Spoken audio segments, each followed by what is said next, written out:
This is Matt O'Keefe, and I am the host of the Loud and Live Sports Podcast, and I have a special guest today, Arielle Sanders. How are you today? I'm pretty good. How are you? Great. Well, thank you for taking some time out of your day to catch up with us. I think you and I had a chance to meet and spend some time, and we'll talk a little bit about it in a bit out in Boulder, Colorado, at a little CrossFit summit. And it's great. It's great to see you again. How have you been? I've been pretty good, just training and working since then.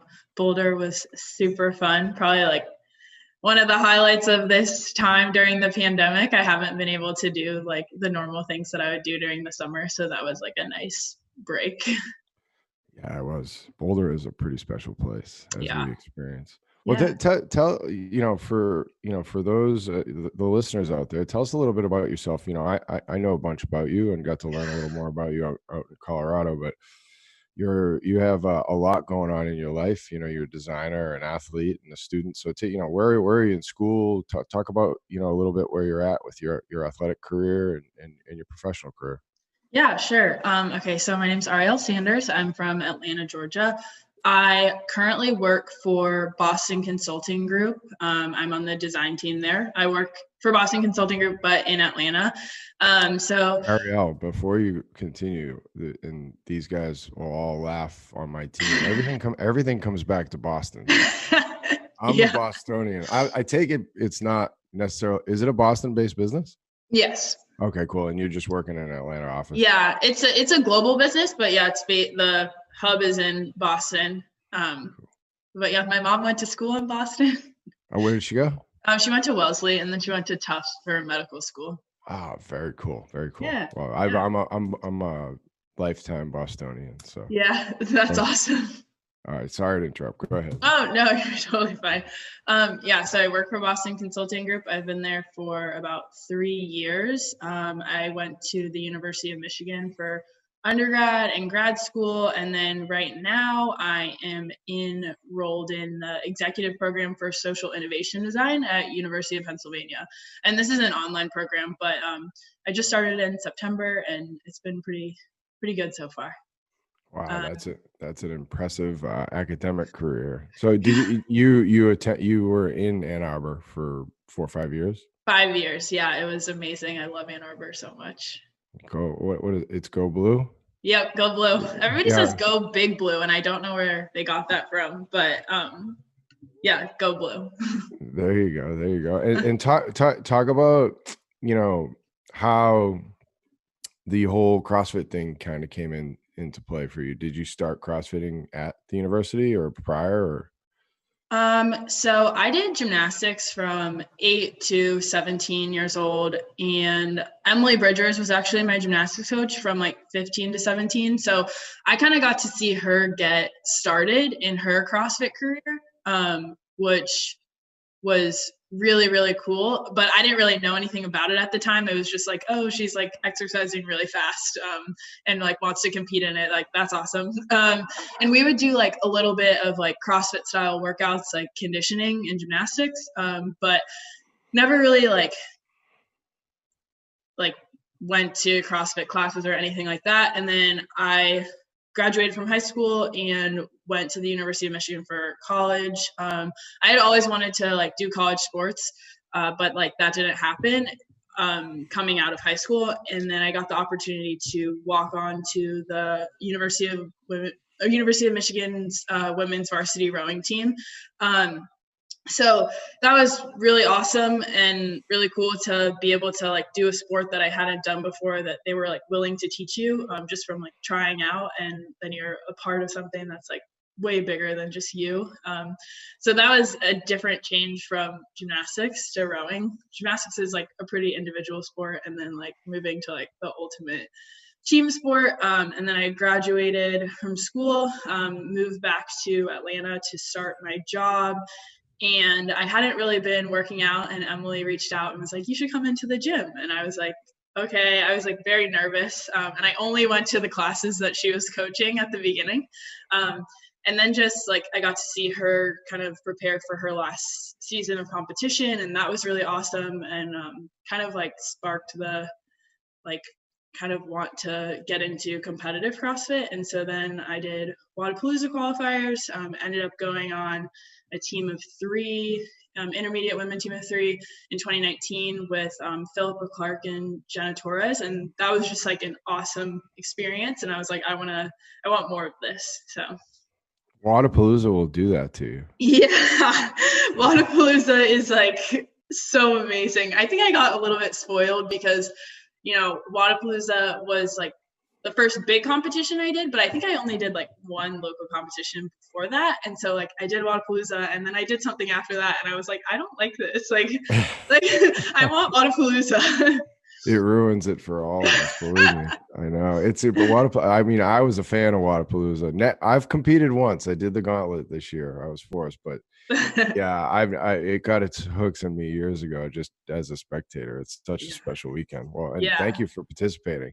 And you were there back this year as an individual? Yeah, I competed in the women's RX division this year, and it was my first individual competition. So like that was another eye-opening, exciting experience, and that kind of like I was like really, really excited to like qualify for more competitions, and then like the pandemic happened and kind of shut everything down. So that's been hard, but I still like seeking that feeling from Wadapalooza. I think it's so cool to like that competition is really cool because you like meet a lot of people, and then competing as an individual is different because you're not talking to anyone and then you like want to make friends. And so it was really cool getting to know the girls in my division, and I still talk to some of them like weekly. Oh, that's great. This year was a pretty special year in general for Wadapalooza. So that's set a high bar for you and expectations for what you're going to attend in the future.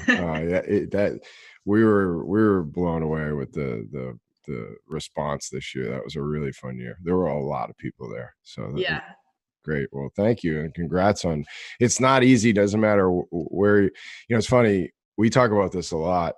It's sort of an untold story from Wadapalooza, but very often the winner of our RX division has been a significant games athlete in that following year. So Daniel Brandon, I believe, won our RX division and then finished top 20 at the games that year. So people don't realize that has been very indicative of people's future success. So that's a huge accomplishment. So congratulations. Yeah, thank you. It's very cool. But so are you Carrie Pierce is a gymnast from Michigan. Yeah, I've met her like once, but we have never like connected. I actually met her at Wadapalooza. We'll have to connect those dots. Honestly, she's a super cool kid, and obviously one of the best ever at our sport. Yeah, to make sure we connect those dots. Well, so in terms of your career, it's hard. I don't want to brush over that because I think it's super cool.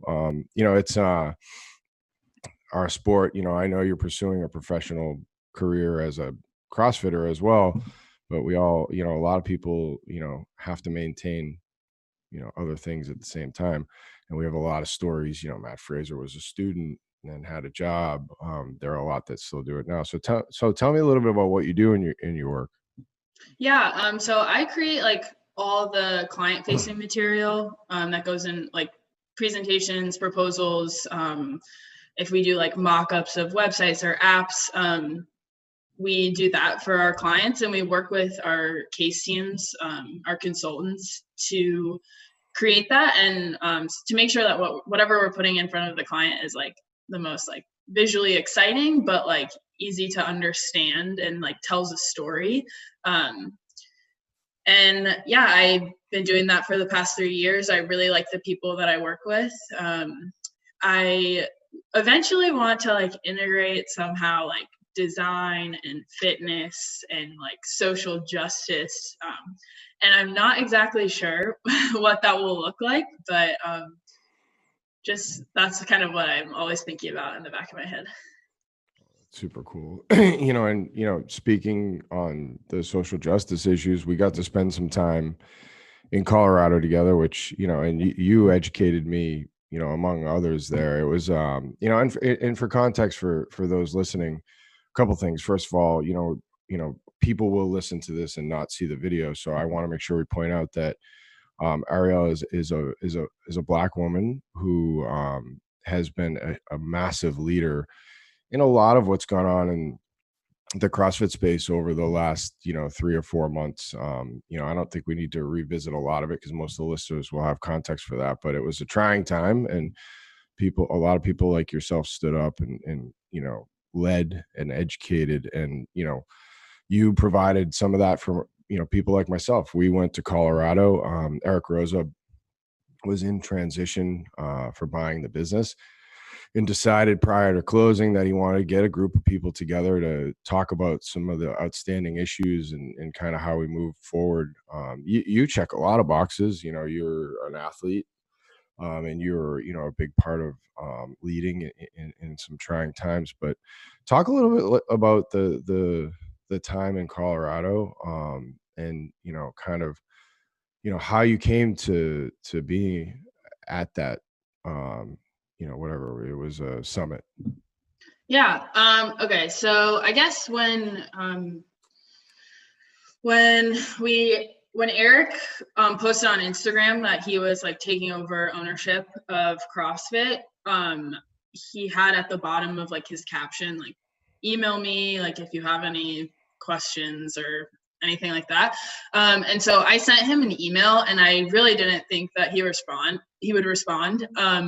But he went to Michigan, so I like tried to use that. I was like, go blue, like leaders invest. So I tried to use that in the email to like kind of catch his eye, and he didn't see my email. And then one of my teammates from college, her name's Grace, she isn't involved with CrossFit at all. She just wanted to help me in any way that she could. She sent him an email also saying like, I went to Michigan. I think he received an email from like my friend Ariel Sanders.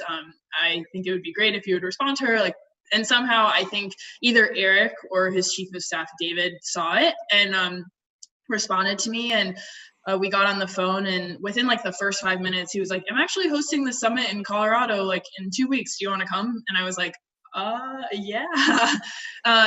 So ended up going to the summit. It was a cool opportunity to meet a lot of people and see people that I didn't know were in the space. Like I had never met Jonathan Haynes before, and just forming a relationship with him and being able to talk with him about his experience working at HQ and those things. That was really cool.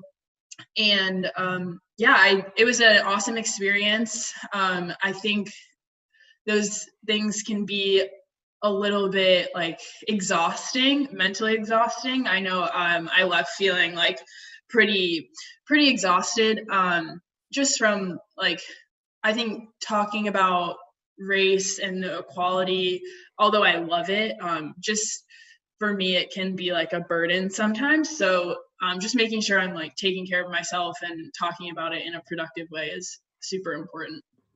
Well, that's great to hear. Well, and it's unfairly obviously a burden. I mean, I think it's obviously it's been really crazy times, pertaining to that subject over the last few months, but it hasn't, it's not anything new. It's just, at the forefront right now. Right. And it should be. And there's so much work, and it, it's, I think one of my takeaways from particularly being with you and others in Boulder is we just have so much work to do. And it was, if you don't see that through the news and that's not obvious to you, then you need to do a lot of work. But I think it's we get caught, in our day to day, and it's it's not easy. It's just it's incredible that how deep and harsh the issues still are today. And it's really sad. And I commend you taking the time to exhaust yourself and help all of us get a little more educated. By the way, nothing's fixed and there's so much work to do, but you had a profound impact on myself and Dylan from my team that was there, and I know all of us. But talk to us a little bit about how do you see, and Eric is so aware, and he's doing so many things. I think he's been, for a lot of people, think he's been like a little quiet on the issue, but he's been anything but, as we know, and he's working very hard on how to, be very loud and and help, be a solution moving forward behind the scenes. And I think you'll see a lot of that coming forward with the help of people like yourself. But where does this, how do we, as a community, help with these monumental issues that need to change, that are, incredibly unfair? And I just think it's, I know there's a lot of lack of education out there, right? But Yeah. how do we, how do we help, what little part can people within this community do to at least start and move this in the right direction? Because, I mean, as we talked a lot about in Colorado, um CrossFit is, very, has a big diversity issue, and we all debated on, what we thought it was, and it was really cool because everybody was open and it was a safe place to talk. And some of us are naive, I might even had some naive perspective, and I learned so much. But what do we do? Like, how do we help, in the gym, in the community, as competitions, as leaders in the space? Yeah, I guess like for me, I definitely want to see more Black people, Indigenous people, people of color involved in CrossFit. Like whether that's from like the games level to like HQ to affiliate owners, and like I don't know like what exactly the answer is, but what I do know is like it's really important to take like people's experience is like their expertise. So if someone's in a position of power and someone has this experience, like they should be working together to solve problems and move forward, because like we talk about this a lot in my executive program that I'm doing, is like you can't you can't design for people, or you can't design like systems or interviews or products for people based on what you think they need. So you have to like co-create to kind of find out what is the problem and like how do we move forward. But yeah, like I said, I don't have all the answers. I think something that's difficult for me is that like I will continue to advocate for myself, for Black women, for Black people, for people of color. But if like the people in power aren't doing anything with the things that the marginalized or groups that have less access are saying, or working with them to make a change, nothing is going to change, and we're not really going to move forward. And I'm going to keep speaking into like this void, which can get like pretty frustrating. So yeah, I guess like I don't have the answers, but I'm willing to like work with people to get there. Um, and like you said, like Eric has been doing a lot of work behind the scenes, and I would love to see like what are the next steps? Like where is he going with this? So yeah.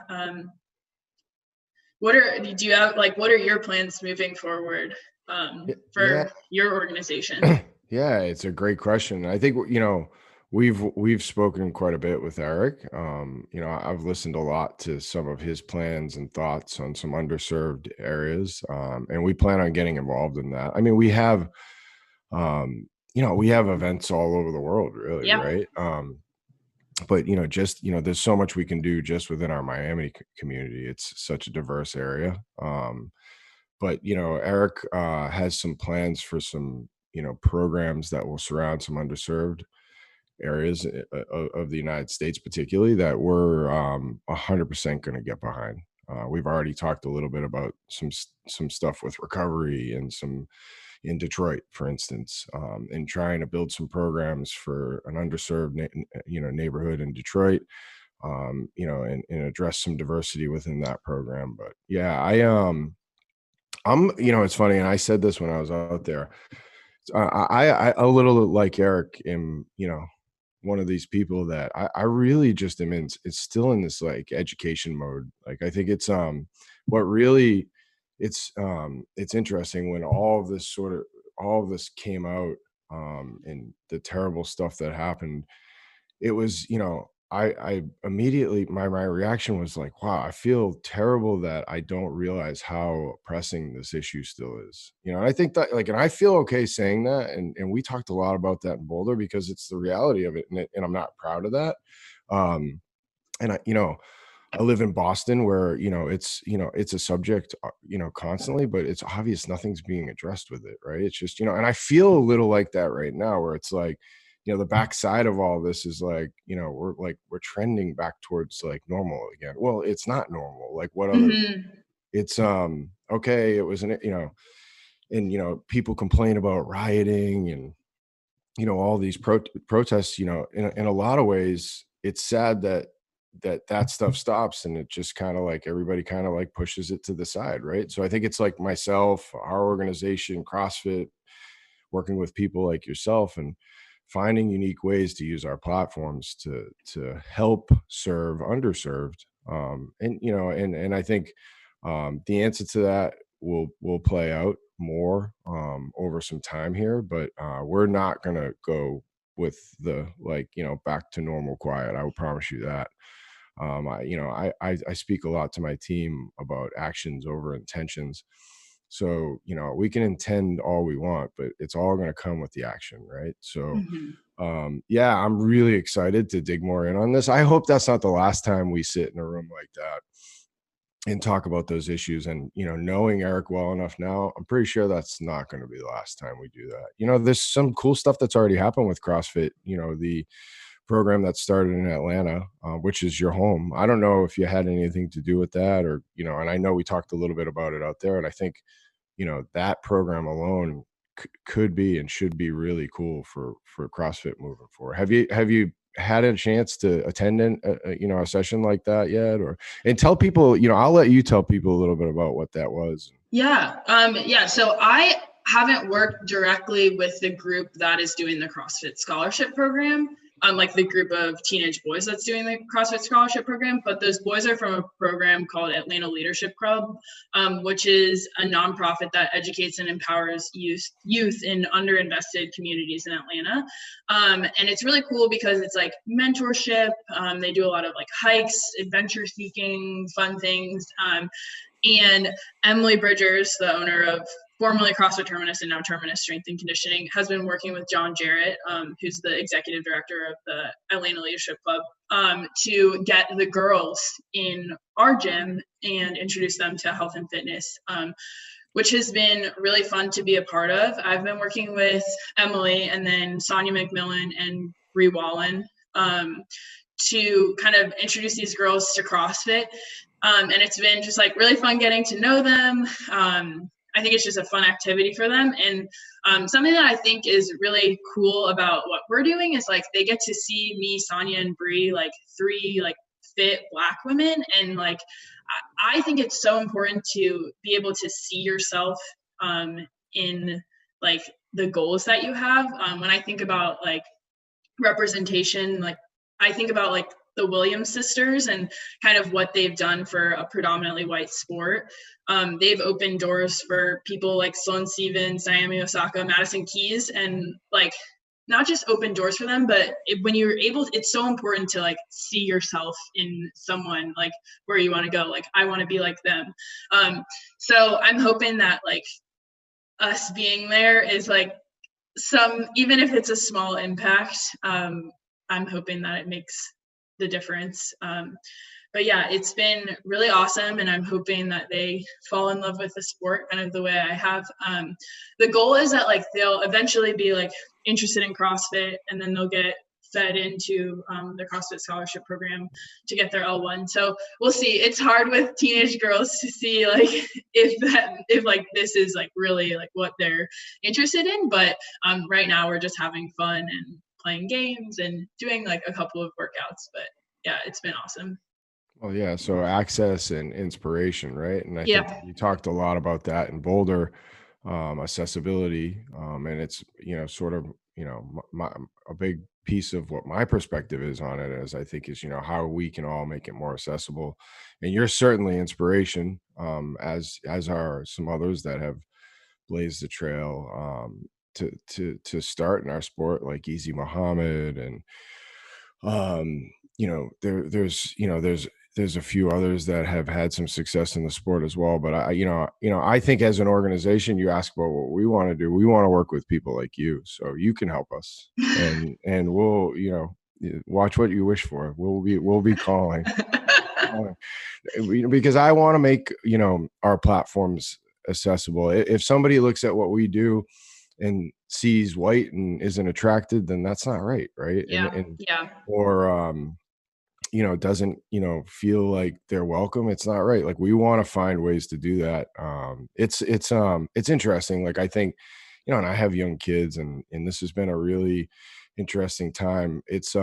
And what I'm proud of is that, my kids don't see color. And but what I've figured out and learned through a lot of this is, um that doesn't solve any problems either, right? I think there needs to be a real big awareness around this, and that's how I feel. Like, it doesn't matter to me what color somebody is. Like, that's Yeah. never registered to me. But unfortunately, for somebody like like, we need to help people understand that, how we feel. Right. Yeah. I think like the phrase "I don't see color," like it has like a good intent, I guess. Like, like we want to see everyone as equal, but unfortunately, like that's not the way it is. And so Right. like it's important that we are aware of like the people's differences and the different challenges that people go through just because of their color, the color of their skin. And some people like are able to overcome those challenges. Like obviously, like there are a lot of like really well off black people and like really well off people of color, but just the system, and the like effort that it takes to like overcome that. It's like not everyone should have to like wake up having to like, or be born having to overcome certain challenges. Right.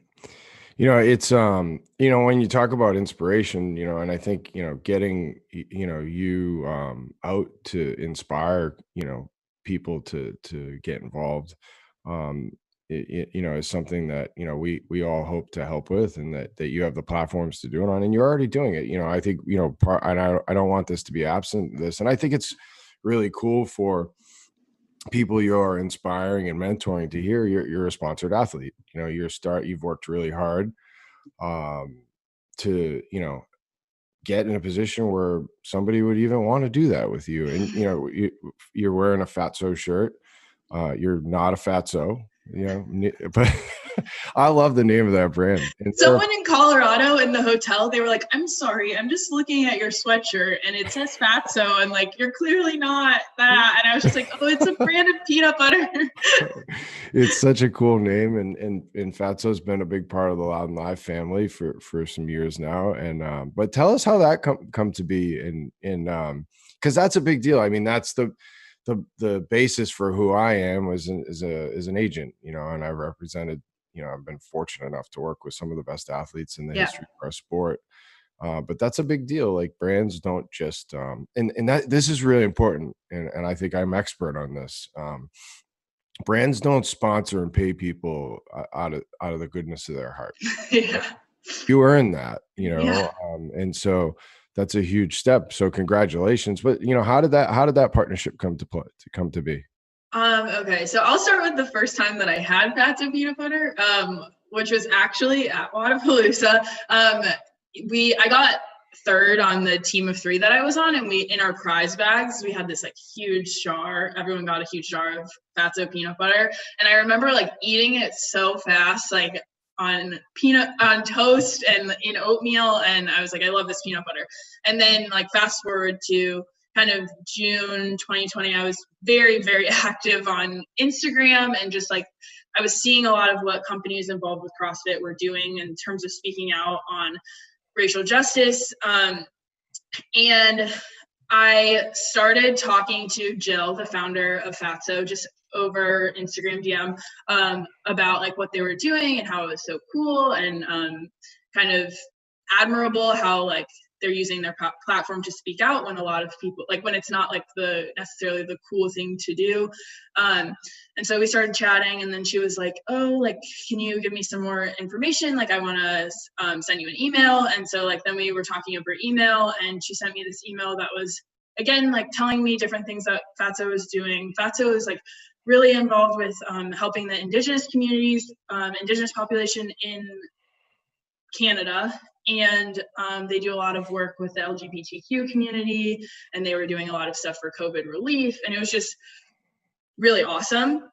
And I was like, wow, like this is so cool to see a brand doing this, and then also be involved kind of like in the CrossFit space.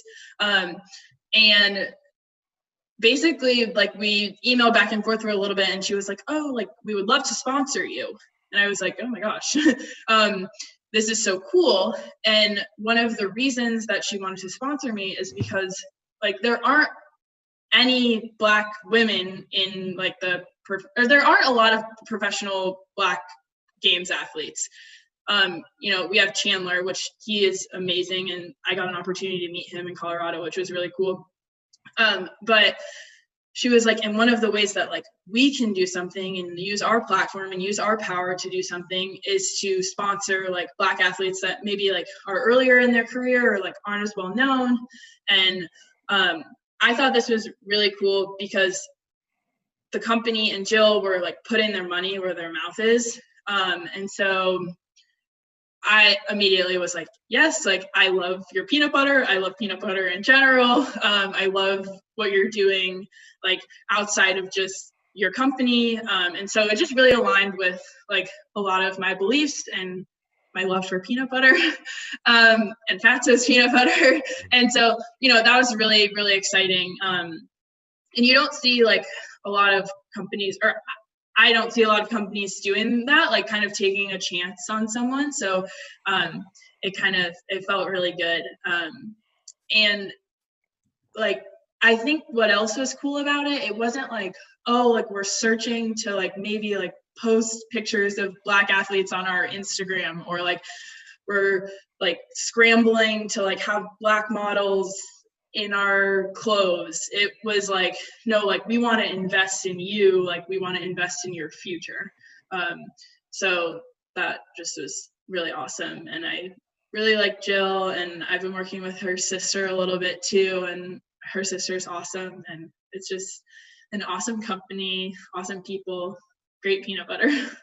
We agree. Yeah. And that is important to point out that they were doing, you know, a lot of work prior to, you know, even the most recent stuff. And, you know, because I think you're right. It is easy to, you know, enter status quo in a scenario like that, right? Yeah. You know, these people were doing the work in silence, right?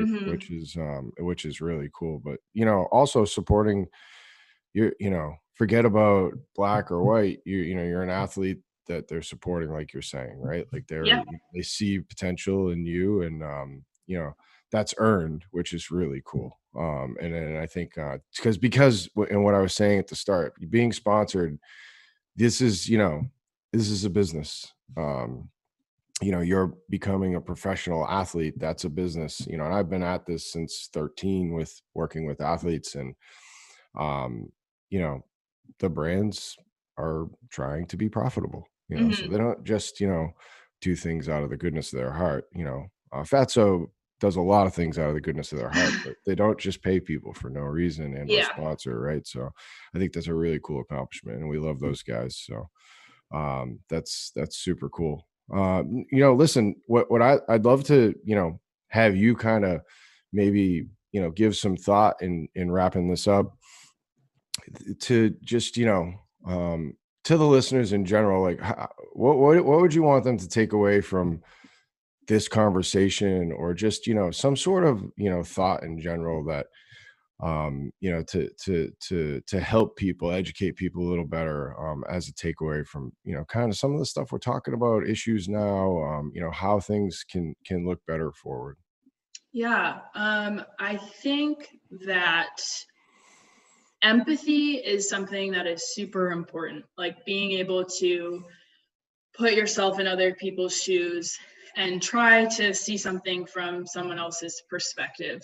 And sometimes like I think empathy is really key, but it's not enough. It's like we have to say like what position am I in that's informing this like opinion that I have, and like how is it affecting what I'm doing. And I think it's really important that if you're in a position of power, whether it's like a really big company or a really small company, like do what you can to either create more access for a marginalized group or create more like feeling of acceptance for a group, because you can have an impact, big or small. So just if you're in a position of power, like use it and do something. And if you don't think you're in a position of power, maybe like kind of think like, how can I help other people? Because at the end of the day, that's what like genuine allyship is all about. And I think that's the only way we're going to move forward, by listening to marginalized groups, and kind of what I was saying earlier, like co-creating with marginalized groups is really, really important. Love that. Create access and acceptance.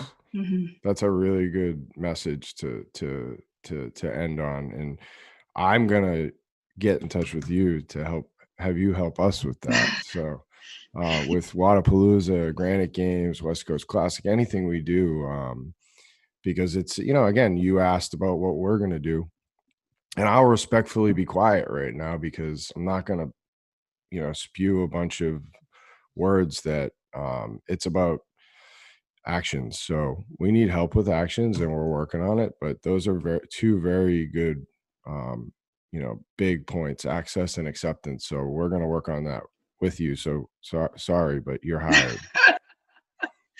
Okay. No, we're proud. We're proud. Wadapalooza is so important to the community, as are all our events. And unfortunately, we weren't able to do all of them this year. But we feel like it's such a big part of our community, and we're so proud of everybody who participates in it. You become a part of our family, so we're proud of you, and we can't wait to see you make more and more progress there. And I only hope that someday I get to put a medal around your neck on that floor. So yeah, let's work on that. And anything we can do to help and support that, we're all in. But I really appreciate your time. And we'll do this again. I want to catch up about maybe a year from now and figure out all the cool stuff you're doing. But thanks for your time. I wish you all the luck in the world, and we'll be in touch for sure, Arielle. Yeah, thank you so much for having me.